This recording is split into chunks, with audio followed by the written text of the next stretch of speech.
We are 6 women. We are wordsmiths. We are magic. We are curious. We are contradictions. We are wanderers. We are people of many names. We are mind trekkers and story weavers. We are adventurous spirits. We continue to grow. We've been baptized in the font of dream and memory. We are partly truth and partly fiction. I am Gail. I am Joanne. I am Margie. I am Katie. I am Marion. I am Mary. We are the Mystic Order of East Alabama Fiction Writers.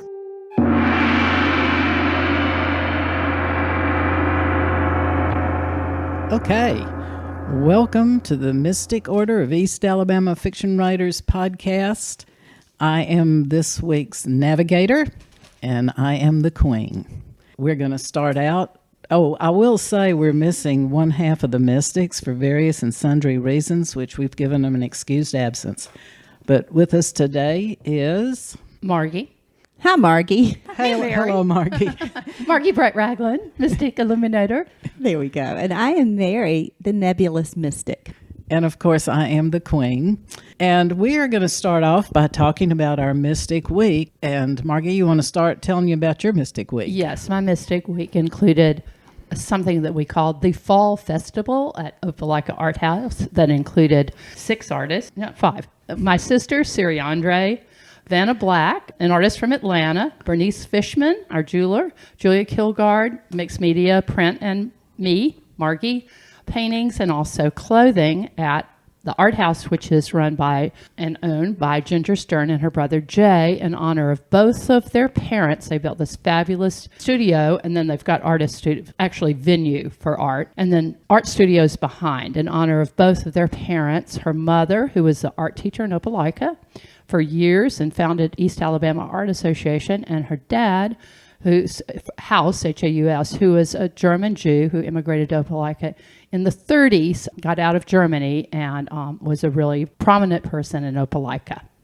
I have a question about all that. I went to the art show and the reading the night before by the fabulous Mystics of East Alabama Fiction Writers. But my question is, you can buy the Margie clothing in other places, can't you, besides just a show like that? Yes, thanks, Gail, for the little send-up. Yes, you can buy it at my website, www.margeebr.com.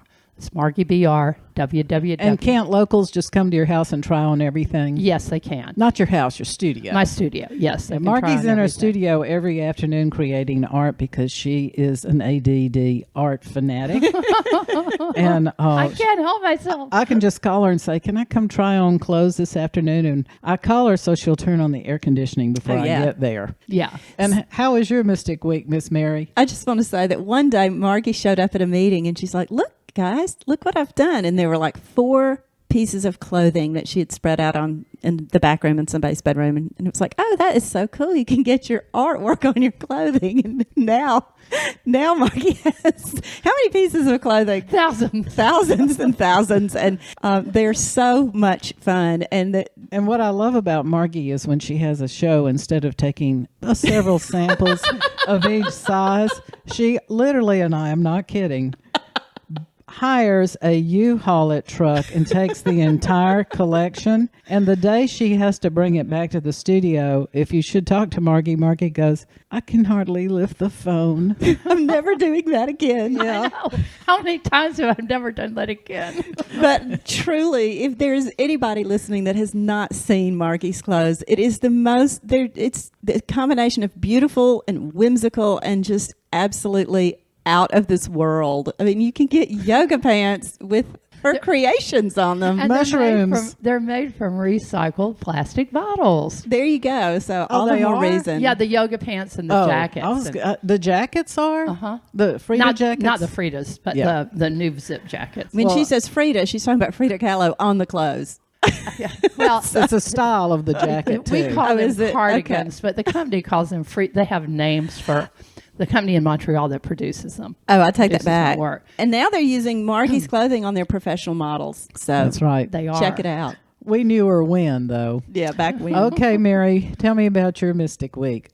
In addition to going to a reading and reading at Margie's wonderful art show, and we really enjoyed it, and I loved meeting your sister, whose name I can't say because my phone will start talking to me. No. Does it start with an S? It does, and it ends with an E sound. SEREY. Oh, Yeah. yeah. So I had a double event. So my weekend started off with taking my dad's ashes down the Tallapoosa River and dumping them after 5 years. And it was a glorious experience. And I wrote about it, if you want to read about it, in the Auburn Villager. Or online. Yeah, you can read it online at their online site. And it's going to be in our next book, the Mystic Memoir. There you go. It was a fabulous event. And we brought in some of Daddy's old graduate students and drank whiskey and threw his ashes in the river, and there were friends and family. It was just really fun, and huge shout out to TP Joe for putting it all together, because we were obviously procrastinating doing it since it had been 5 years. I took some pictures, and I sent a picture to my friend Chris, who should listen, and she said, "Look, here are Daddy's ashes in the river." And she texted back, "Oh my God, have they been there that whole time?" So we were thinking of doing a yearly pilgrimage to visit the ashes that In just the river. remain in one spot in the river. Yeah. But that was, Can you get arrested for canoeing drunk? I don't think it's legal to imbibe an alcohol on the river, so we just pretended to do those shots. Oh, I see. But even if we had done them, the funny thing about those imaginary shots of Evan Is it they were Williams real? was that everybody, had they taken those shots, would have yelled "woo" afterwards because it was so awful.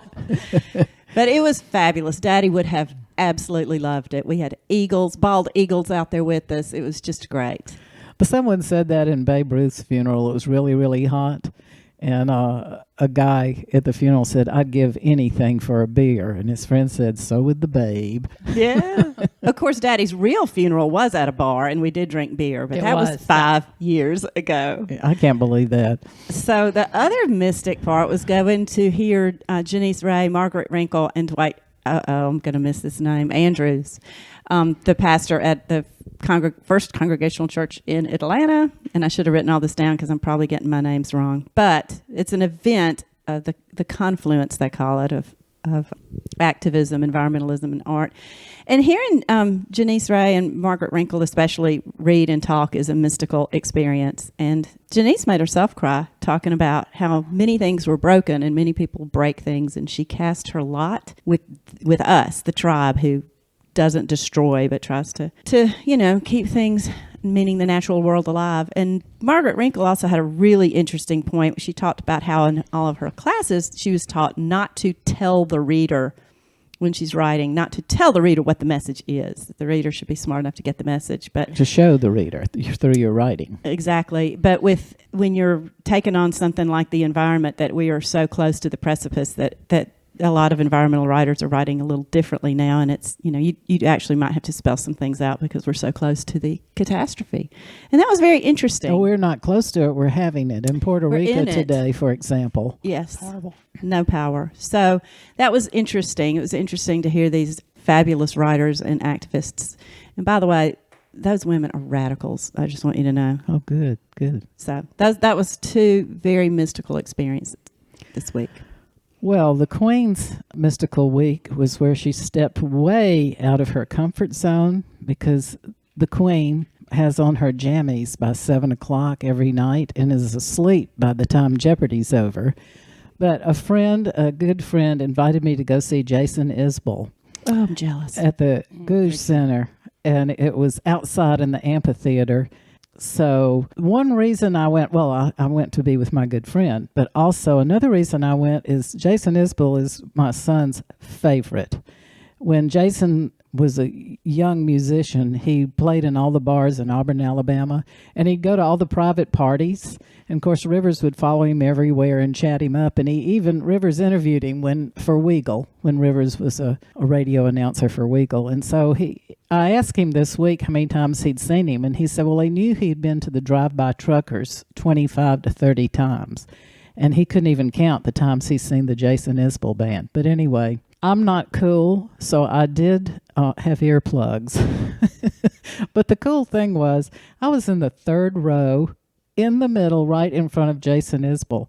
And I thought, I'm going to have somebody take my picture here before it gets started and send it to my 30-something son so he can be totally jealous of me, because generally he's not very jealous of his elderly mother. No. So I just picked this random dude and said, well, you go walk to the back and take my picture standing right up front. And so he did. I put it on Facebook, and I'll put it on the Mystic Orders web page. So that was my Mystic Week. That's very mystic. He's another radical writer. He's an excellent songwriter, I think, and he got me through many hard times on the road. At this concert, I will say that Jason Isbell and two other fellas are amazing guitarists. Just watching them play was phenomenal. But I couldn't hear Jason sing. I couldn't hear the words. And I don't know if it's because I was too close or I wasn't near the right speaker or what, but I was disappointed because everybody said that to me. I love the words of this song and that song. But I did see some amazing guitar playing. Well, you'll probably like the words. You can always, listen to him on YouTube or Spotify. There's some really beautiful songs. And also he's so outspoken against some of the things that people associate with the South. He would fall into that category of Rivers says he's, my son, the 30-something, Rivers says he's an awfully nice person. He seems to be. Okay, well, I'm jealous. The Navigator is going to introduce the subject. And this was my idea at the time. And one that I can't particularly be proud of, because when I started working on the subject of our podcast, I thought, this is so huge. No human could complete this task in the amount of time. But we are going to be talking about the Fab Four. And by that, I mean the four things that we love the most. The first is songs. So, Mystic Margie, what are your four fabulous favorite songs? Well, one of my favorite songs is by Schumann, which is Scenes from Childhood, which is a wonderful melody that I just love. It just brings back all kinds of memories, and I think it's a great song. So that was Schumann, Scenes from Childhood. Also, Red Dirt Girl by a country singer that it's escaping me. I wrote it down and I don't have it with me, but you can know. Who are your favorite country girl singers that are... Wait, I know Red Dirt Girl. You just keep talking. I'll look it up. Then Once in a Very Blue Moon by Nancy Griffith. And then anything by Patty Griffith. Nancy Griffin is Once in a Very Blue Moon. And then anything by Patty Griffin. She's just one of my favorite singers. Or Patti Smith, is it? No, Patty Griffin. Okay. Not Patty Smith. I like Patti Smith too, but no. Emmylou Harris. Emmylou Harris, of course. How could I not remember that? So Red Dirt Girl by Emmylou Harris. All righty. One of my favorites. Well, Mary, what are your four fabulous Fab songs? Okay, yeah, so I told Gail I become paralyzed if you ask me my favorite anything. So I have to say, here are four songs I really love. Four fabulous songs. And I wrote them down. I really love a lot of songs by Bob Dylan, but I really like Tangled Up in Blue. It's so much fun to sing along to. Yes. And, of course, he changes the song, the lyrics every time he sings it, but I love it. There's something about that song that sends me on a road trip state of mind. And I will sing at the top of my lungs to Thunder Road by Bruce Springsteen, if you turn it on, so you might want to leave. And I like a lot of his songs. I think Joni Mitchell comes from another planet and that we don't deserve to share the planet with her. And I turn inside out on just about every song on the album Blue, but River might be my favorite. It's the one that starts off like a Christmas song. And, I pretty much anything. I love the Beatles, the Fab Four. So and that's the name of our podcast. Yeah, the just Fab love Four. them. I've been listening to them my entire life. They came to America the year I was born. Oh, thank you. Well, my Fab Four songs. The first one is The Sisters of Mercy by Leonard Cohen. Love. Love that one. And I love it. And then the second one is Always on My Mind by Willie Nelson. Also nice. And then the third one is Perfect by Ed Sheeran. And I love it when he sings it they change it to Perfect Symphony when he plays it with Andrea Bocelli. And it's a beautiful song. And then the last one is Corky. It's Rainbow Connection that was written by Paul Williams, but it's performed to my particular liking by my love interest, Jamie Baggio, who was a whiffing poof at Yale and sang it, and that he came to my attention. So I've tried to friend him on Facebook several times, and he's ignored me. I don't know why. An elderly woman from Alabama. That seems pretty enticing to me. Gail, I thought that was performed by Kermit the Frog. Oh, well, one time, yes, but he can't. He doesn't hold a candle to Jamie. I love Kermit's. I absolutely adore that song. I love it. I do too. I love it. I'm trying to play it on the piano with very little luck, but the keyboard. But Jamie was a whiff and poof in '95, and he brought the whiff and poofs to my attention, and I've branched out. I've actually gone to a whiff and poof production, but now this Jamie is in London, and he's a star in London musical of Moulin Rouge, which I looked it up today, and lights are out today for the Queen, and refundable tickets for the day. But so those are my favorite songs, and now we are to 4 favorite movies, and we're looking at you, Mystic Margie. Right. Well, one of my favorite movies that was made in 1985 is a Swedish film called My Life as a Dog. A lot of people never saw it, but I would recommend it. You can see it. My Life as a Dog. It's a coming of age film about a young boy who's sent away to live with cousins while his mother is actually trying to recover from tuberculosis. But it's a lighthearted film, but it's very poignant too. It's funny, but Is it based on the book? Yes, it is. Is it in English, or do you have to read it? It's in Swedish. It has subtitles, and it's based on the book by Lassehallstrom. That might have been the director or the author. I'm not sure. I think that was the director of the film. Okay. But then, of course, I love The Princess Bride, which is just an all-time favorite movie. I just saw that for the first time, and I guess I saw it when I was too old. And then, well, this may be Gail's too, but it's Harold and Maude. Yes, you just stole Harold my and favorite Maude. movie. I know. I'm sorry. It's one of Plus, I've been acting like Maud lately. Lately? and for a while, I had a Harold, but he's moved to Dothan, Alabama. Gail's always out collecting Heralds. I don't know what you're talking about I know. lately. I know. Yeah, I saw one of my Harolds yesterday at an art show. He was so cute. Oh, and then The Garden of the Fizzi-Contini, which is a great film. It's Italian. It's about a wealthy Jewish family in Italy, pre-World War II. But it's a fabulous, beautiful movie. Those are my 4. For some reason, I didn't write down 4 favorite movies, but I put a check mark by it. But Joe and I watch a movie every night, and Joe used to own a video store, so this kind of puts me on the spot. So I was trying to think of 4 movies that I personally will watch over and over again. One of them is The Buena Vista Social Club, which is a documentary movie where Ry Cooder goes down to Cuba and looks for some musicians that used to have a club and gets them together to play. And I can watch that over and over. And one that is in a similar... The Buena Vista what? Social Club. You'll like it. And it's just all the footage of Cuba. It's just fabulous. And the music, of course. And similarly, I can also watch The Last Waltz over and over again. And that's when the band got together to do their final goodbye. And it's just gorgeous. I love the band. Gail sometimes talks about writing that's so good that it's almost too good, like so much chocolate and sugar. Too much chocolate. So to me, the band is like salt and chocolate and sugar. It's just, I love them so much. So that movie, their big hoorah goodbye, is beautiful. This is going to come as a surprise to those of you who know that I'm very attracted to Buddhism, for example, but I really love Apocalypse Now. I think it's one of the best movies in the world. I've seen it many times. I could see it many more, and every time I watch it, it's better.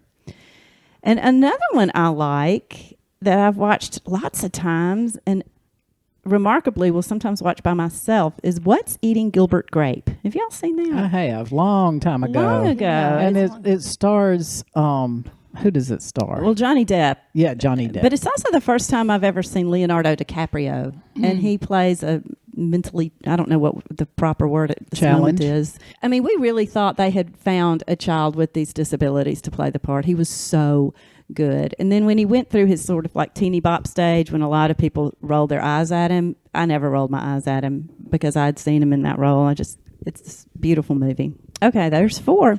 All right, then. Well, how dare you, Marky, steal Harold and Maude when you knew it was my favorite all-time movie. But because you did, I'm going to quote something Maude said in the movie, and I guess Harold said it too, but they're sitting by a lake in the moonlight, and he gives her a beautiful diamond because he loves her and he wants to marry her, and she looks at it and admires it and heaves it into the lake.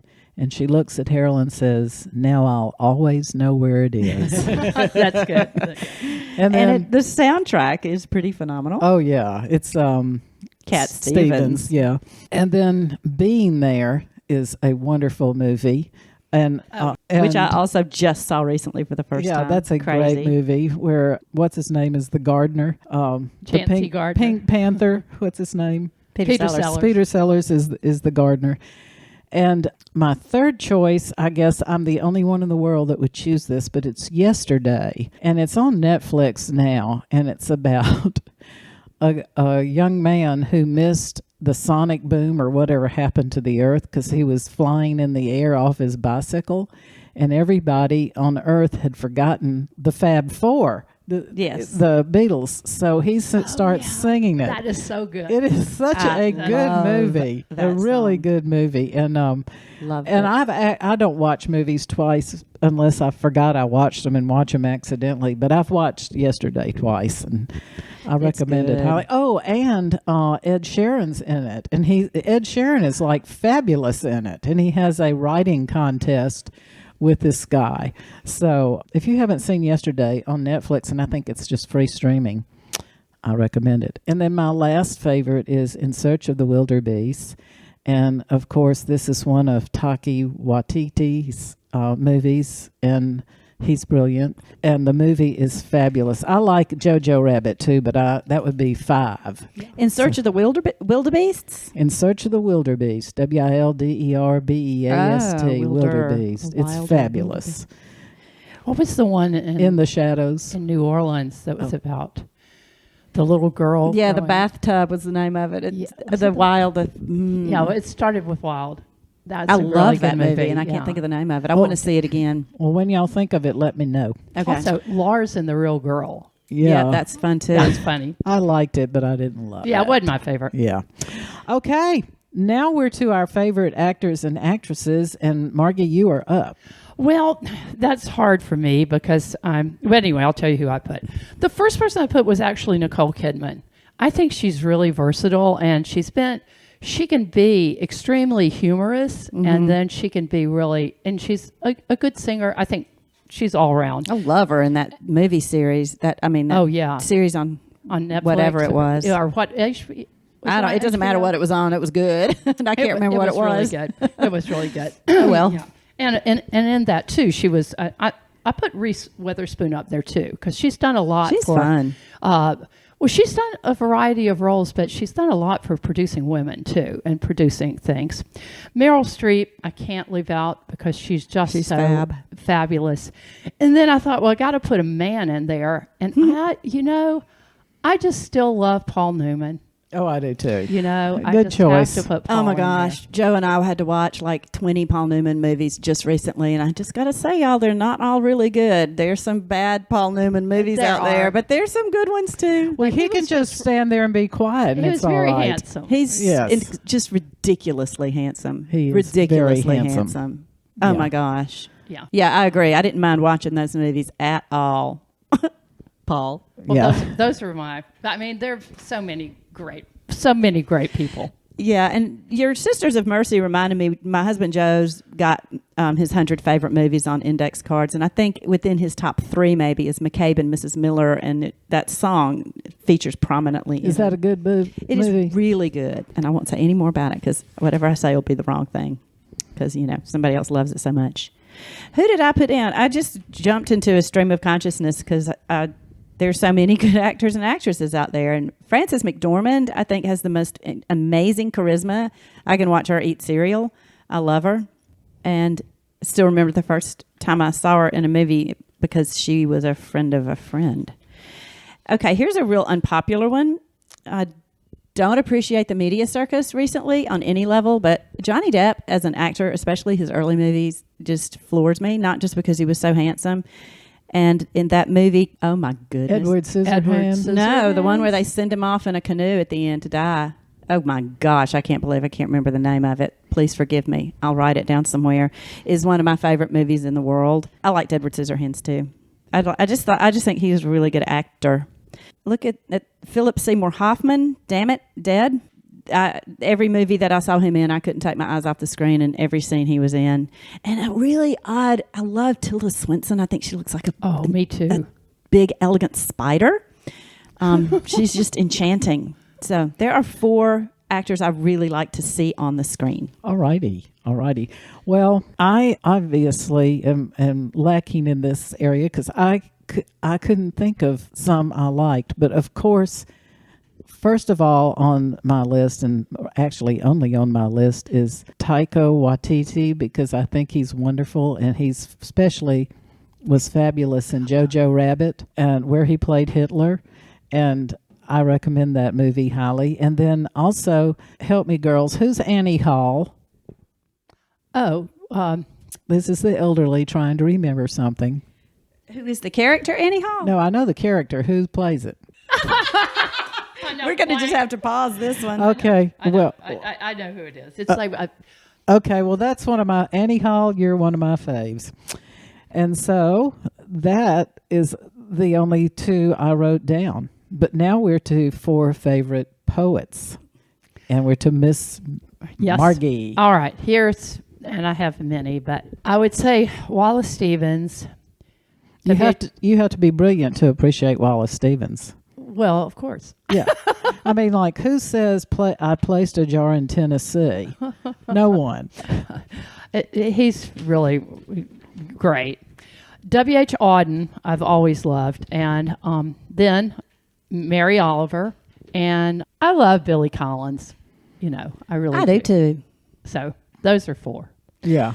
My stepfather Steve wrote a book about Wallace Stevens, by the way, and you can read it. Oh my goodness! I know it should be published. He sent it to a few people, and there's been some interest. He can publish it himself on Amazon, and we'll have a big party at the art house. Yeah. So I just am not familiar enough with Wallace Stevens, even though I've read Steve's book. I like, of course, the popular poets that Margie named, and I love, Ogden Nash. Oh, I do too. And who wrote? Was it Edward Lear that wrote The Owl and the Pussycat? Those are the poems I can do from memory.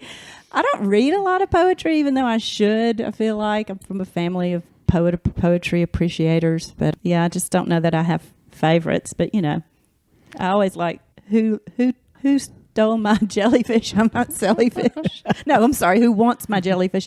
By the way, that was Diane Keaton that we were trying to think of. You talk about a synapse collapse. I don't know what the old people would do without their iPhones, especially the old people that know how to operate their iPhones. And not to mention, I've seen Annie Hall 100 times. Yeah. And the movie that I was trying to think of that I love so much that everybody should rush out and see right now is called Dead Man with Johnny Depp. Okay.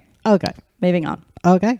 Well, my first degrees were English degrees. So, of course, I've read so many poets that I really, when it came to naming 4, I was stymied. So when you mentioned Ogden Nash, though, Ogden Nash wrote this poem called Near and Far. And he says, near and far, I am happy where you are. Nice. Likewise, I have never learnt how to be where you aren't. When you're upstairs and I am down, I might admit that I do frown. I love it. So it was a great love poem. So I'd have to agree with that. But, I could not pick a favorite poet. So I just picked my all-time favorite, Robert Frost, because I've probably memorized 20 Robert Frost poems just to, something will happen and I start quoting Robert Frost. So I guess that's it. And I loved seeing him stand at the Kennedy inauguration. He couldn't read his poetry because the sun was in his eye and he was elderly. I think he was actually my age. But might have even been older. But when he said we were the land before the land was ours, my heart melted. It was wonderful. So Robert Frost. I have a quick thing to say about poets, which reminded me when you said that. When I was in college, Allen Ginsberg came to speak, came to do a reading at UMass, and it was at night in a classroom, and it was, so we went, and my mother went with me. We, took the hour-long public transportation ride to UMass Boston, which was on an island, sort of. And there's Allen Ginsberg, and he read Howl, and it was just fabulous. Did he read Hal to the audience? Yes, and the audience, like I said, we were in a classroom, so there were people sitting on floors and on chairs and desks. He read Hal. We chanted together. We chanted Tiger, Tiger. Oh my God, it was fabulous. And then all of a sudden, this man Gets up and walks out. No, this crumpled man in the corner, this drunk, crumpled man in the corner stands up, and it's Gregory Corso. And he reads, "Should I get married? Should I be good?" And Mama looked at me and she says, "I thought he was dead." So I really enjoyed the Beat Poets after that fabulous experience. Well, he came to Sophie Newcomb, and I know a lot of you out there don't know what Sophie Newcomb is, but it's the sister college for Tulane, and now Tulane has sucked in Sophie Newcomb, and there is no more Sophie Newcomb. But when I worked there, I worked in an office that was glassed in, so when you walked into the main Sophie Newcomb building, you see me. And Alan Ginsberg walked in because he was reading at the Student Union that night. And he read Hal, and I had read Hal several times and didn't really like it until I heard him read it. Mm-hmm.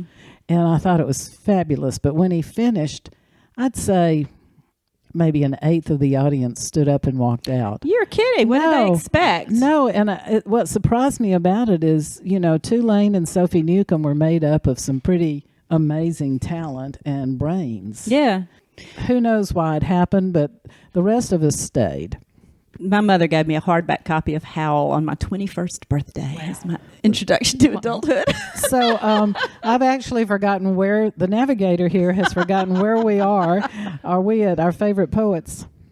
And we're to Miss Mary. No, we just did our did poets. poems. We're in poems. Okay. Well, I'll start because I actually have many, many favorite poems. But Mending Walls by Robert Frost I love. And I love Jabberwocky by Lewis Carroll. Yes. 'Twas Berlig and the Slithy Toad did Gyre and Gimble in the Wabe, all Mimsy where the burrow grows and the mum wreaths outgrabe. Yes, the Queen has memorized Jabberwocky because I used to say it when everybody else could play the guitar and I couldn't. I'd just recite. Emma used to recite it a good bit. And There's then a great film, a little cartoon that does that. Oh, really? I have to look for it. And then, man, is this relevant. I love John Donne's No Man is an Island, entire of itself, and it asks for whom the bell tolls, and it tolls for thee. And just this morning on TV, I was watching the bell toll for the Queen, not the Queen Gale. That other Queen. And then my last favorite poem is The River Merchant's Wife by Ezra Pound, and I know many of our listeners have never read it, so I'm going to say again, The River Merchant's Wife. I think every one of you should look it up online and read it. If you've ever lost a loved one, especially, read it. So those are my favorite poems, and let's go backwards. Let's go to Mary. Well, I started this time by telling Gail and Margie, I don't really know much about poetry. I don't know if I have favorite poems, but all of these things we've talked about, I know. I know The River Merchant's Wife. And I was saying when I was little, we used to do some poetry out loud in our family, and my favorite to recite out loud was The Wreck of the Hesperus. And I was like, I can't remember who wrote it. Well, it was Henry Wadsworth Longfellow. I told you it was a romantic poet. I was going, it's not a very romantic poem, but I guess it is. A lot of them weren't. Lashes his daughter to the mast so she won't die, and then she's frozen to death. It's that happened in the cat's table. Oh. Yes, the boys did that. Yeah, they tied themselves to the mast for two of them. tornado. Yeah, the two dumb ones. And I was dragged along at the time. I say dragged along, but I really enjoyed the poetry readings because my mother was a pretty serious poet at one time. And we went to this one poetry reading, and I heard a man read Back to the Owl and the Pussycat, but he read it so seriously. And so I would imitate it, and my brother and I would recite it because we were pretty good at memorizing these things when we were little. And we would get to the moon, and read it like it was this really intense. There in the wood a piggy-wig stood. It's kind of fun to read it that way. I like a lot of those Robert Frost poems. I used to make my students memorize them, and I'll do apologies. I made my students in 6th grade memorize If by Rudyard Kipling, and they did. Oh, that's a pretty good poem. It's a long one. And I painted Do Not Go Gentle Into That Good Night on my bathroom when I was in college, much to the horror of my roommates. So that's obviously like Why that can a lot. you not stencil very well? I was just enjoying painting on walls at the time. I see. So anyway, those are some poems I enjoy. I also really like, Leonard Cohen's songs and Suzanne, which made it into that big Norton book of poetry. I was impressed that, it was there. So, She was evidently a kind of bad one, Suzanne, ooh. in that movie about Leonard Cohen. Oh, lately. she takes you down to Yeah. a place by the river and drowns A you? lot of people didn't like her. We had the pleasure of seeing Leonard Cohen. I was about to say before he died, but what I mean was recently, like not long before he died, and I cried the entire concert. I saw him after he died in Montreal. I saw him in Montreal, 3 months ago. La big sigh. I went to his grave. It's very easy to find people out there. If you're ever in Montreal, just go to the Jewish cemetery, walk up to the benches, and turn right, and he's right there. Louis Prima's grave, on the other hand, is not easy to find. It's in a cemetery in New Orleans. It's as big as the city. So let me know if you ever have to find it. I've got written directions. Oh, good. Next. Okay. Next, poems. Are we on poems? Yes. Okay. Poems. Well, one that I love is the Musée de Beaux-Arts by W.H. Auden. And he's looking at a painting. I'm trying to remember. I was looking up the painter. It was an old master painter. And it's about the fall of Icarus. But, it shows this landscape. And the only thing that you see about Icarus is these little legs sticking up out of the sea. And a plowman is plowing, and everybody goes about their own thing. And the point of the poem is, we're so indifferent to other people's tragedies. Right. All they saw was a flash and maybe a boy falling into the sea, and then they went on and did their thing. So So they're not asking for whom the bell tolls. no, they're not. It's not. They don't care. On a lighter note, I love Billy Collins' 2 poems. One is called The Journal, that he talks about the importance of his journal, how he can stick it in his pocket. It goes up in the airplane. It goes on walks and everything where he can jot down, little things. And then the one about the lanyard, where he gave his mother a lanyard. And it's like, you gave birth to me, you fed me, and I gave you a lanyard. And you did this, and I've read that I one. made you a lanyard. Yes. I haven't read the one about the journal, though. I'll have to go find it. It is a really, really good one. But, Well, go ahead. I was just going to say, one time my son made me a pottery angel, and he painted it totally heather green. It was for Christmas, so he thought the green would be good for this angel, and she looked like maybe she could kill several other angels. She was just a bad color. And so I wasn't a very good mother, so I didn't put it up at Christmas, and he complained about it. So I gave it to his nanny, who was a good mother, and she put it in her house at Christmas, and that pleased him. Bad mother. I was a bad mother. I'm pretty good now that he can take care of himself, though. Well, that's good. Another poem, Wallace Stevens, 6 Significant Landscapes. And he talks about, I would give this to my drawing class. I would ask them to do drawings about one of the 6. And the one that kind of sticks in my mind is he's talking about looking at his shadow, the shadow cast a long way. And in it, he sees ants crawling. And it's like, I don't really like the way the ants are crawling in my shadow, so it's there. And, of course, one that was very influential for me in college that I would read was Yeats, W.B. Yeats, William Butler Yeats, The Second Coming. So, turning and turning, an ever-widening gyre. How did we make it through this far without talking about Edgar Allan Poe? Dad damn it, Gail, you got a cat in your yard. Oh, yeah, That's cat Bo. Bo cannot be there. No, Bo comes around. He is the neighborhood cat, and his owner, I tell her that he's wandering in my yard, and she said, oh, he loves to wander. Yeah, your yard is a sanctuary for birds. I know, but what I say to her is, if I wanted a cat, I could probably get one. You sure could. So, Bo's a pleasant cat, I will say that. But yes, he's here to catch birds and squirrels. He caught a squirrel one day, but I managed to chase them both down, and the squirrel was set free. But these things do not belong in this ecosystem. But these domestic cats, they need to they go. They should be. If you own one, they should be kept inside. Absolutely. And we should have cat laws, just like we have dog leash laws. If we let dogs run, that would take care of the cats. Okay, Mary, what poem is that? A thing that I shall never see. A cat as lovely as a bird. You know, Did you heard? when we podcast in the Queen's Castle. In the Queen's Castle, the entire back of the house is windows, so we can see what's going on, and that's why Mary knows that Bo's outside. We can watch. And For the record, I like cats, big cats and small cats. I just don't like these domestic cats eating the millions of songbirds that they kill every year. I like tigers. I like jaguars. This is the same window that I was playing my keyboard, and it was before I had my earphones. And so the whole household, who's comprised of my husband and me, could hear me play terribly. And I looked out the window, and there was my husband sitting out in his truck. And he had cotton in his ears. And he was drinking a beer, and it was 9 a.m. So these windows have told me a lot about myself. Okay, where are we on the Fab Fours? I think we're down to favorite fiction writers, and boy, could I have filled up that page. How about? Oh, wait. Yeah. Oh, fiction writers. Okay, Four all right. faves, fabulous 4 fiction writers, and I could have done an entire podcast on my favorite fiction writers. But we'll start with Miss Mary.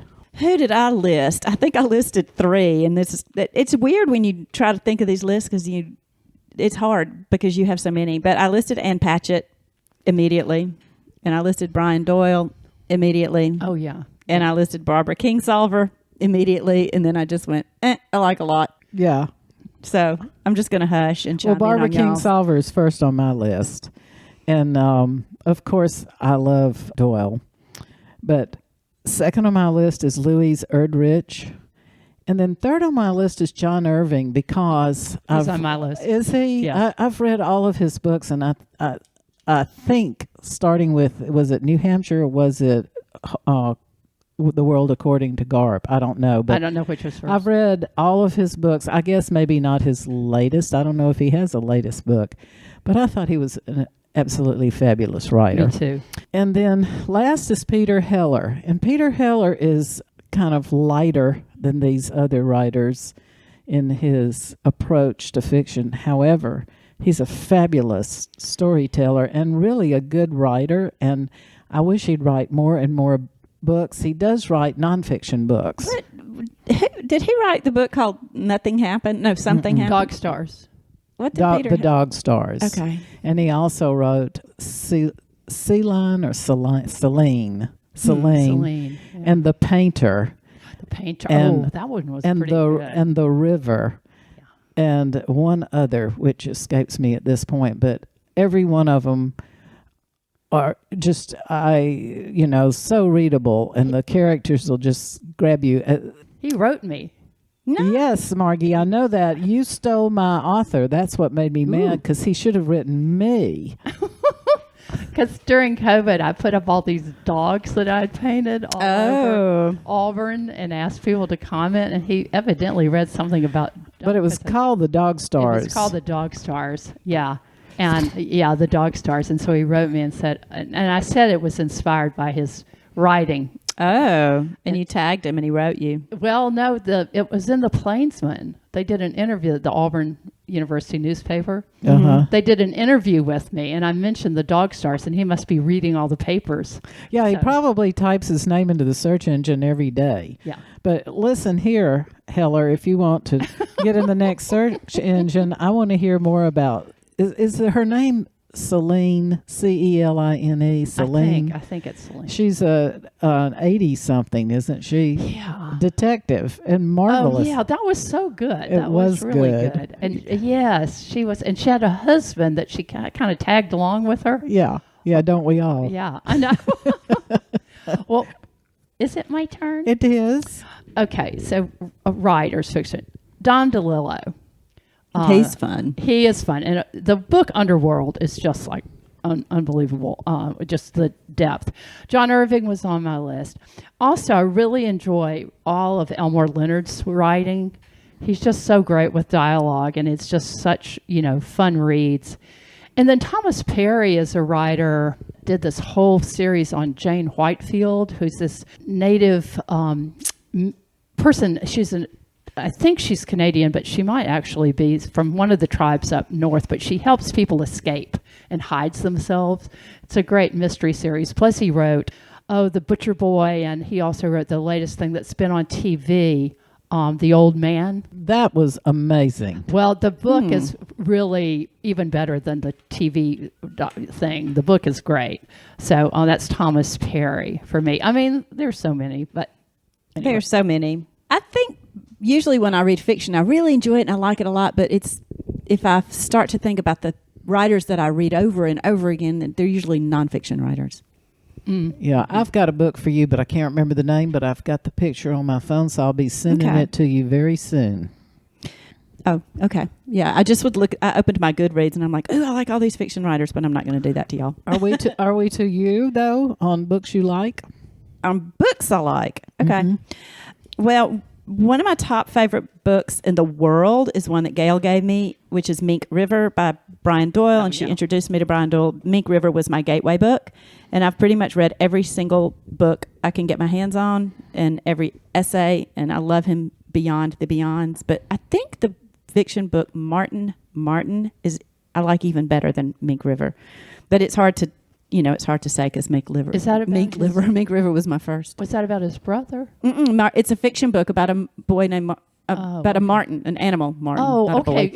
Mink River. I didn't read that one. But I will say that You he didn't wrote read me. Mink River? Yes, I did read. Oh, it. yeah. I didn't read Martin. Everyone out there must read Mink River. Well, he has a lot of nonfiction as well. But you were talking about people that wrote you. He wrote me because I sent him. I read an essay about his brother who had died, and I sent him a little email saying something because, as most people know, my brother died, and he wrote me back, and it made me feel so important because I loved him so much. And then he died, which makes me sad. All right, another book that I keep by my bed and can pick up and just read at any time because I love it so much is Their Eyes Were Watching God by Zora Neale Hurston. I just love it. Every sentence in the book I love. I don't know what the deal is. One summer I read all summer long, Brian Doyle and Annie Dillard. And that was the best reading summer of my life. So I was like, okay, Pilgrim at Tinker Creek is one of my favorite books in the world. And a book I've read several times. The first time I read it, I was in about 4th grade, is A Tree Grows in Brooklyn by Betty Smith. Yes. It introduced me to a huge world of everything from isolation and loneliness to sexual predators to not fitting in to unions to New York City. And, I grew up in Alabama. So it was just a huge coming of age book for me and about a girl who I really related to. And even reading it as an adult, I still relate to that character. So I have a lot of favorite books, but those are 4. All right. My favorite 4, which is just about impossible to say, is one of them is This Is Happiness. My friend Rita Grimsley Johnson told me to read it by Williams. I think that's one of my all-time favorite books.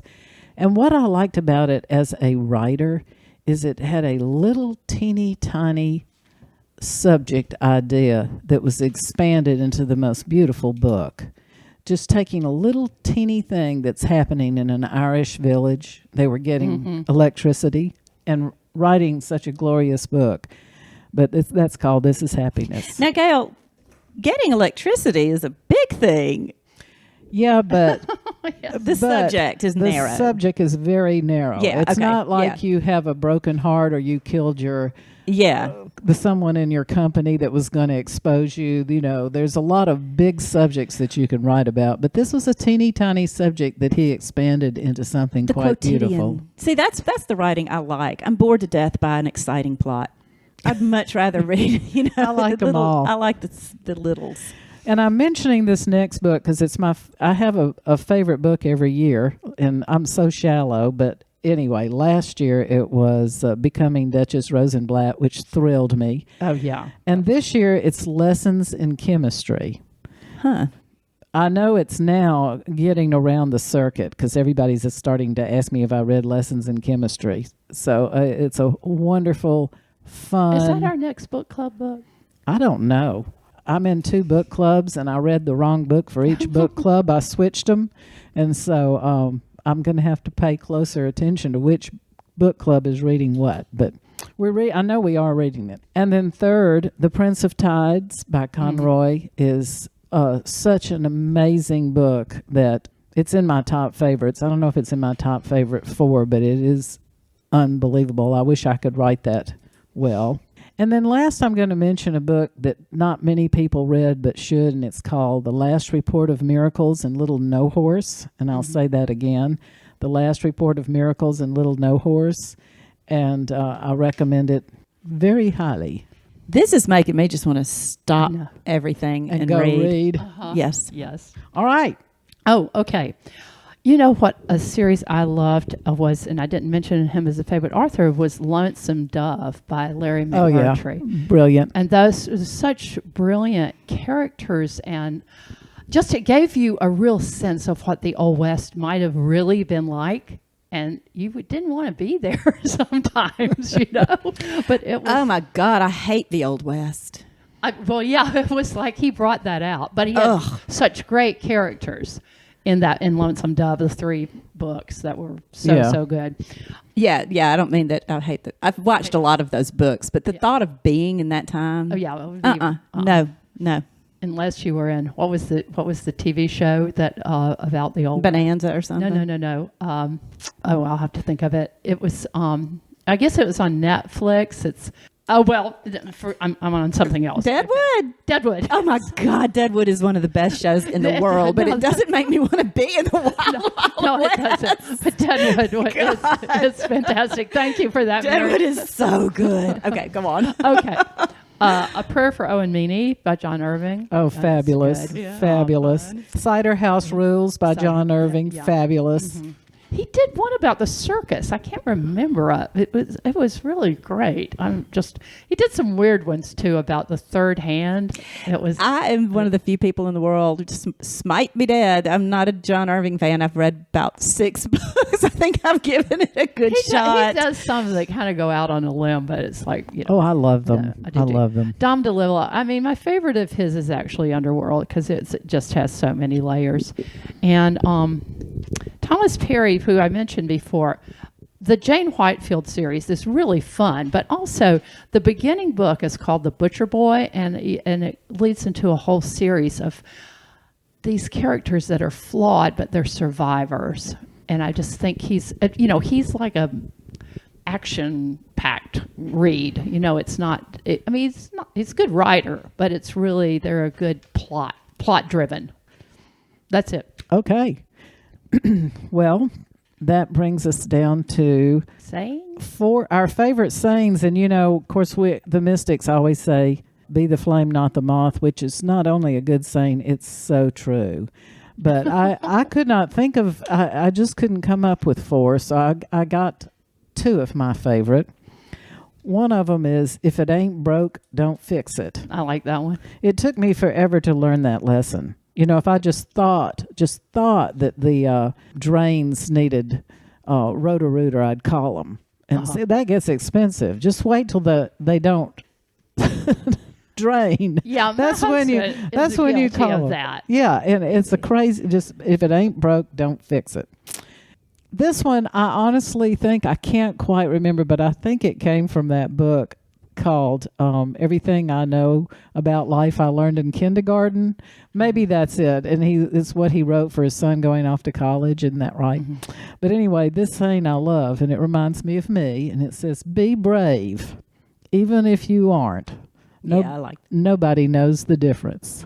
Sorry I interrupted. My brain I'll do it again. Be brave, even if you aren't. Nobody knows the difference. I like that a lot. Me too. I have a hard time thinking of sayings too. A stitch in time saves 9. Is that really true though? Yes. Yes, that is as a true. seamstress. That is true. Another quote from the Bible that I always got wrong was Jesus wept. Oh, Jesus wept. He slept. It was like, spare the rod, spoil the child. And I thought that meant you should spare the rod and spoil your child because it was good to spoil I your like child. your interpretation. And who's to say that you're not right? Right. So I like that. One of my misinterpretations of the Holy Bible. I'll try to think of some more. I had a hard time with saying Yeah, I did too. I had one that changed my life that I took from The Artist's Sway. And I love misinterpretations. I still call that book The Art of Sway. And that was this, I don't know how to say his name, Goethe, Goethe. And that is action has power, magic, and grace. And that changed my life because I was having a time of long inaction. And then I thought of things I say all the time. People probably want to kill me, but I say onward and upward. I'm like, well, let's move on. Sorry, I used to say up and at 'em too. And Gail, you made me think of something about the not broke, don't fix. And this is one I find myself saying in my head all the time, and I need to live it better. Not everything that can be corrected needs correcting. That one I struggle with as a fixer. Oh, that's a wife's mantra, isn't it? I know some husbands that need to hear it too. And my favorite Oh, we're saying talking about our husbands. in the universe, and I'm also thinking of my dad. Oh my gosh. Okay. My favorite saying in the universe makes absolutely no sense. It comes from my friend Monica Owsley. We were doing this same conversation on a road trip one time, and she goes, well, my favorite saying is this: we're not milking Horny DeLeel in the bucket lid for John Buck. I said, what the heck? What? So let me break it down. Here's what the saying is. And in her family, they say it so often that they finally now they just look at each other and say, John Buck. All right. We're not milking Horny DeLeel in the bucket lid for John Buck. So I was like, okay, take me back. So apparently there was this person in their family named John Buck, and he really liked the milk from this certain cow. And the cow's name was Horny DeLeel. And he didn't want the milk just in the regular way that you get milk. He wanted it in the lid, the bucket lid. I didn't know buckets had lids. I didn't either. They must drop them over the bucket or something. When somebody wanted something special just for them, they would say, well, we're not milking Horny DeLeel in the bucket lid for John Buck. Well, I could, like, for the next hour and a half, I sat in the back seat and I said it so many times that I could say it fast like I just did. I even wrote a poem for Monica with that in it because I think that is so much fun. So we'll put it on the website. Maybe it should be the next. Yes, we'll put it on the website. Yeah, see if you can find a bucket with a lid to put on there. Monica, chime in. And why did you name the cow Horny DeLeel? Who knows? John Buck. I've thought of one that is said at Christmas. You get what you get, and you don't pitch a fit. I just heard a saying from a friend that I swim with. We were talking about something someone did, and her mother used to say this, and her mother was kind of old-fashioned, but it won't do to tell. It won't do. It won't do to tell. All right, we're down to our 4 favorite journalists, and I'd like to start off because I'm just going to name mine. We're not there? No, we are. No, we are. Oh. No, I have a hard time. Okay, I've got Bob Woodward, Yeah, Carl Bernstein, Rita Grimsley Johnson, our good friend, and Andrew Yawn. Does anybody out there know who Andrew Yawn is? We have a tangential connection to Andrew Yawn. We do. Well, do you tell us a little bit about Andrew Yawn? Well, he came. He's one of Gail's heralds that she picked up along the And way. he's a cute one too. He is cute. Uh-huh. Well, he came to a Mystic meeting, and we said the word tangential, and No, he came to interview us he came to interview us for the Plainsman. 'Cause Oh, that's he's a right. journalist. We're so famous. For some reason, when somebody said the word tangential, Everybody poked each other. And now, anytime I hear the word tangential, I think of Andrew Stick out a Yawn, and I reach out and touch someone. Yeah, and I was the one that Andrew Yawn touched. Oh, my goodness. But you know, he's gone on to big and better things. I think he writes for the Times-Picayune now, and also, what's that newspaper that comes out every day, all the time? USA Today. USA Today. And he was with the Montgomery Advertiser and may still be there, but he's not, just plain Andrew Yawn anymore. He's originally from New Orleans, and I think his father was a chef there. And that's a wonderful place to be a chef and to grow up with your parents being able to cook like that. But I miss old Andrew Yawn, but I see him all the time on newsy things. I'm going to go looking for him. My favorite journalists are all journalists because I'm so mortified by he who shall not be named saying that the media is the enemy. the end. That journalists are, the bad guys. Who said that? He who shall not be Not be named. named. Oh, I see, the devil. Baltimore. Voldemort. The devil. And you guys may not consider this person a journalist, but I do because she really goes in depth, and that's Rachel Maddow. Oh, Because yeah. she Journalist. really does dive into things, and I'm sorry she's not on every night Does because she do her research? she does do her research, and she's researched big oil. She's researched, so many things, but she really is smart, and I do love her. Investigative journalists, not the Yeah. ones who just sit there and say stuff. Yeah. But the ones who learn stuff. I like them. Somebody I love too. I don't know if he's a personality is Anderson Cooper though, because I just think he's so sweet and also I don't know. He has such an interesting life and story, and those two. I don't know who else. I'll leave those two. I know they're left leaning, but still I love them. Okay, and our gatekeeper has said that we're kind of running out of time, but we are going to go ahead and do the artsy fartsy part for our favorite artsy, and we will stop in the middle of our Fab Four outline, because when the Queen wrote it, she had no idea what she was doing until she started trying to fill it out. So we're going to finish out with first our 4 favorite visual artists, and second our 4 favorite museums, and then we'll go to our mystic moments, and we'll start with you. Okay. Well, 2 of my favorites from the 20th century that I love are Rene Magritte, Cyrillus, and Joseph Cornell, who did assemblages and boxes. And then more contemporary are Kehinde Wiley, who did the Obama portrait. I love his work, and I just think This it's recent Obama portrait or the Yes. first one? the one where he's sitting among the Ivy. ivy and the... That's in the National Gallery. You Yeah. know he has a new portrait for the White House. Yeah, did he do that one too? Yeah, I haven't seen that one. No, I don't think he did it. No, he I didn't don't do think that so. one. Yeah, but that one's wonderful. It is wonderful. And then I also love Carol Walker, who is just, she's an African-American artist, just such depth in her work and such statements. So she is a real favorite. So Carol Walker, look her up, watch Okay. videos on her. I'm just passing for time's sake because I didn't write them down and I don't Oh. know who I would say. Well, we're to me. Margie Bright Ragland. Oh, Well, thank you. that was my 4th one.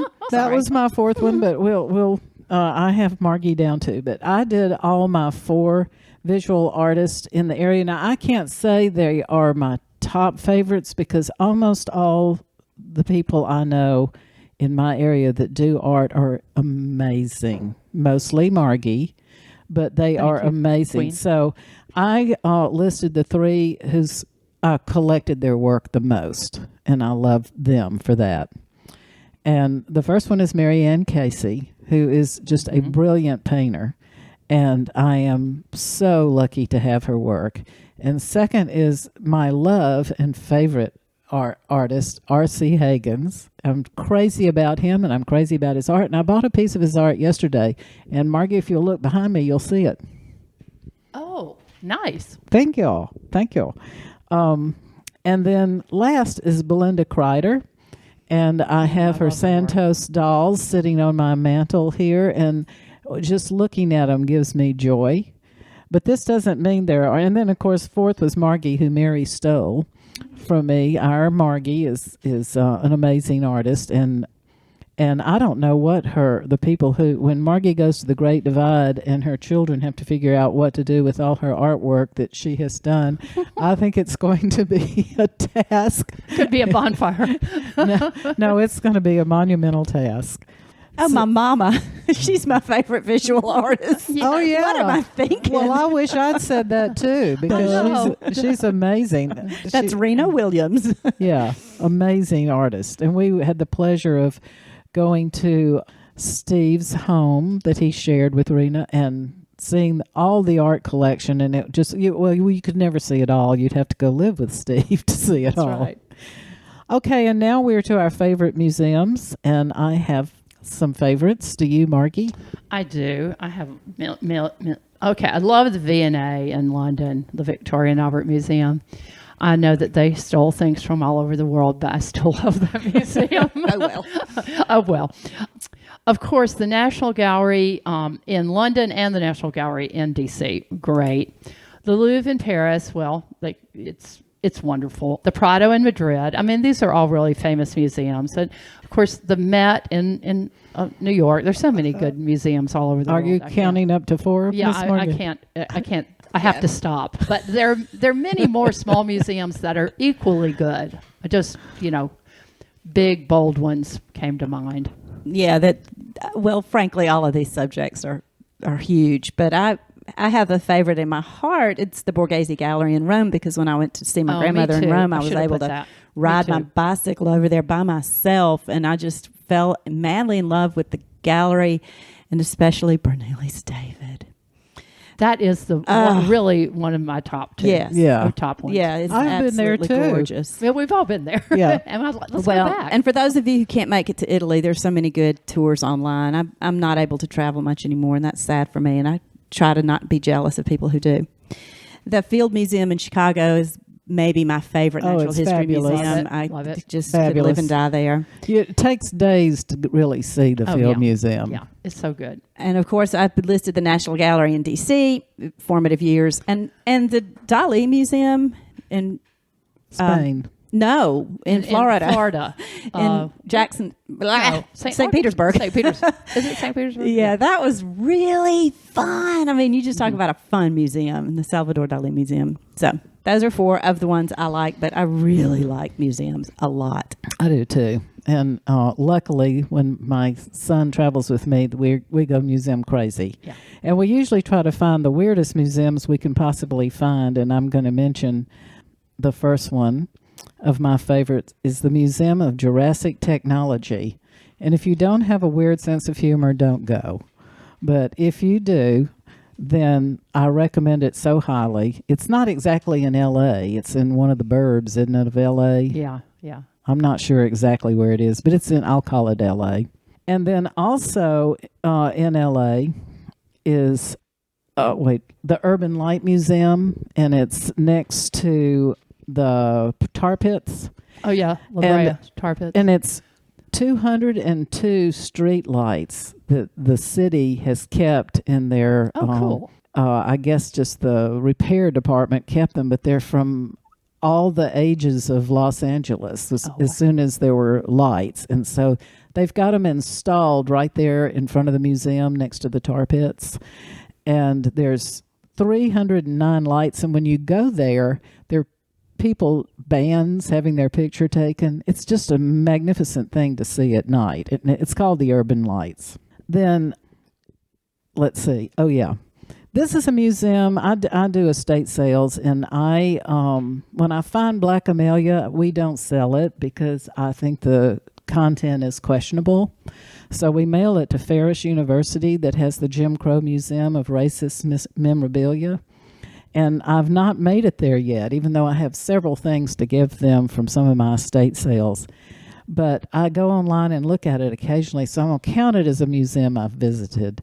And actually, when I mail them stuff that we don't sell in our sales, but rather donate to this museum, I get thank you notes from the Jim Crow Museum. And so I think I'm probably the only person in Auburn, Alabama that's ever received a thank you note from this museum, but I'm proud to have it. And I think that's the only 3 I listed. You didn't list the Getty? Oh, no. LA? I know the other one. I love the Getty. But I love the Freer Museum in Washington because it's all Asian art, and I just love Asian art.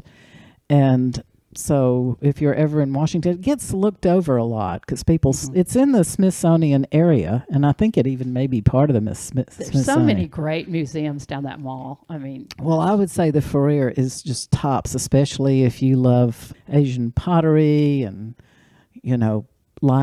castle lions, dogs, whatever you call them. food dogs. Yeah. So anyway, that's it for the Fab Four. We have lots more left on our list, but we've run out of time. One more museum I would recommend is our own here in Auburn. Oh, yeah. The Jewel Collins. Absolutely. And they have a really fabulous show on right now. that features I think it's Wiley. Let me get my notes here. Collection. It's an African American family that collected everything about the diaspora of Black people coming to this country, and it's really worth seeing. So Jewel Collins on College.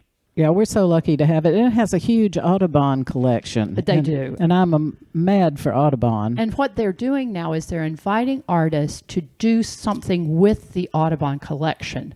So an artist is invited to take the Audubons and then to use them, but expand on it in a way. To look at the Margie, Audubon. this is right up your alley-oop. I know. It is. But I just went... Not take the Audubons, but look at the Audubon look images. at that, but also display them. Yeah. Along with things that inspired, that they brought out in them that could be totally different, Yeah. So, all right, we are to our mystic moment, and we'll start with Miss Mary. Did you have a mystic moment this week, Mary? Yes, this morning, reading Margaret Wrinkle's essay this morning in the New York Times, it's about, it has a part of it about now that her parents have gone on to the next world and her children are grown, she's able to appreciate things the way she appreciated them as a child. And she was saying that when the caretaking part of your brain is freed up, then here comes all your appreciation for the things that amazed you. And I feel that all the time now. But I think for me, I relate it more to being postmenopausal because I'm so biological in the way I think. And from the time you're 12 to 50, you are a vessel for, mating and procreation. That's what biology says. So Not if you me. survive it, hormonally, if you survive it, then once you're done with all of that, you get to be who you were before you were 12 years old. And that is who I've been for the last several years. And I feel it really, really strongly.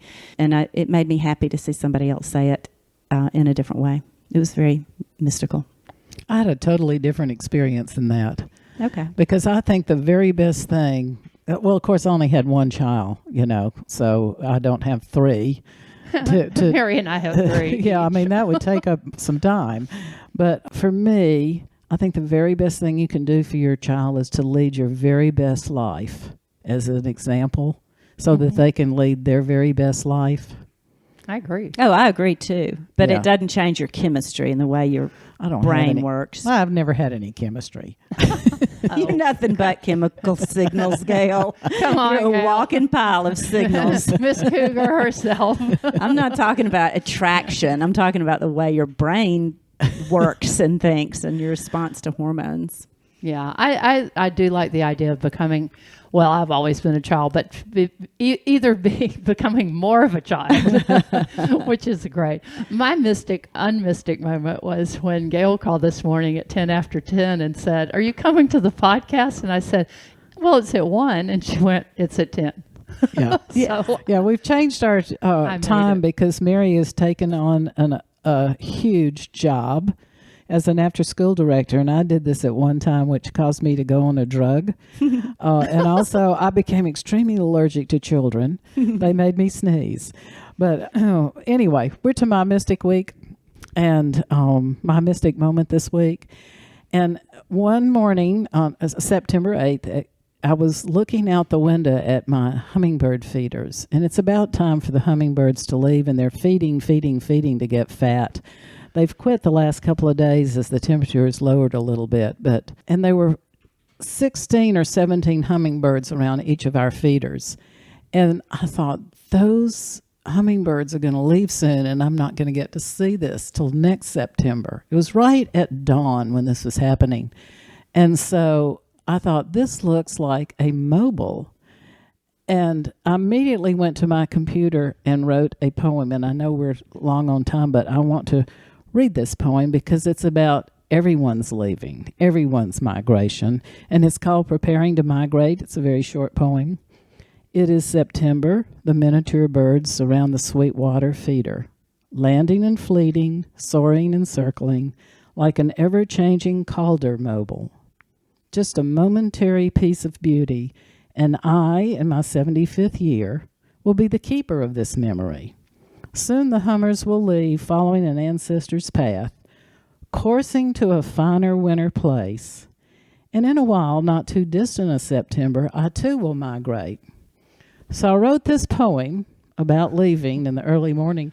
And at noon, they announced the Queen had died. Just as I was writing this poem, she was dying. And so it was my mystic moment. Bring in the tears, Yes. Gail. Oh my gosh. Not about the Queen, no offense, but the whole migration thing. Yeah. So that's my poem.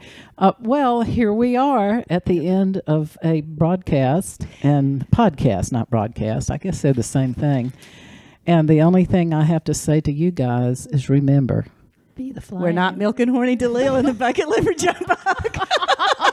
yes, that is it. That is it. Read it again one more time. We're not milking Horny DeLeel in the bucket lid for John Buck. Yes, and you be the flame, Mary. Not the moth. Moth.